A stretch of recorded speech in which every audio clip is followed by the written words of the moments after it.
taliyaha ciidanka dhulka ee xoogga dalka Soomaaliyeed General Cabdixamiid Maxamed Dirir iyo saraakiil uu hogaaminayo ayaa kormeeray wadada xiriirisa Janaale iyo Buufo Bacaad halkaas oo ay ka socoto shaqo dib loogu furayo wadadaas.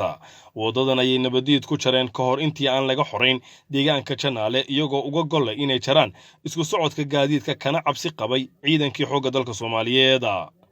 General Cabdixamiid Maxamed Dirir oo kormeerka kadib halkaasi ka hadlay ayaa bulshada deegaanka ugu bishaareeyay in dib loo furayo wadadaas isla markaana ay shaqadan hayaan ciidanka xoogga dalka Soomaaliyeed.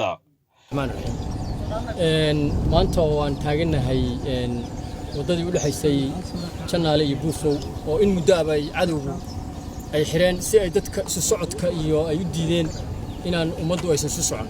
maanta halkan waxa taagan oo ka shaqeynaya ciidanka xoogga dalka Soomaaliyeed oo aad u jeedaan sida ay hadda ay u socdaan meesha hadda aan taaganahay ilaa hadda 4 shanbari waxa ka shaqeynaya ciidanka xoogga dalka Soomaaliyeed meeshan hadda aan taaganahayna waxa ahayd webi oo kale oo u jeedaan hadda meesha dhinacayga aan agteeda sida ay tahay aan biyo soo yihiin inay waxay ugu tala galeen aan wax isku socda oo dadka shacabka ah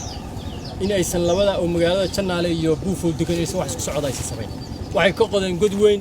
oo hadda horteenana oo biyaha iyo motoradu ay saaran yihiin hasa hata ciidanka ayaa ku howlan inay meeshaasna ay buuxiyaan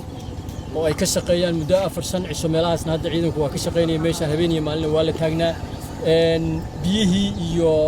wixii hadda waa la saaray oo meel kale aan u furnay godka weyn oo ilaa 3-4 mitir oo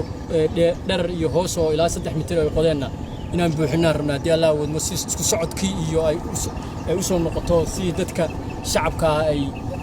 ugu helaan beerahooda iyo maaragtay wixii ganacsiyo labada magaalo u dhaxay Janaale iyo Buufo ay isugu socdaan nimanka nabadiidka oo al-shabaabka waxay isku dayayaan inay meel walba ka curyaamiyaan dadka shacabka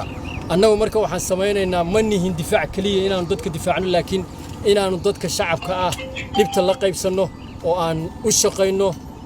si ay nabadgelyo ugu noolaadaan si ay dhaqdhaqaaqooda u furmaan. wadadan ayaa halbowlow ah isku xidhka deegaanka Janaale Buufo Bacaad iyo degmada Marka ee xarunta gobolka Shabeellaha Hoose kooxaha nabadiidka naflacaariga maleeshiyaadka al-shabaab ayaa caadaystay inay dhibaateeyaan dadka shacabka ah. Shilaawo Cabdillaahi Cabdiraxmaan Janaale gobolka Shabeellaha Hoose.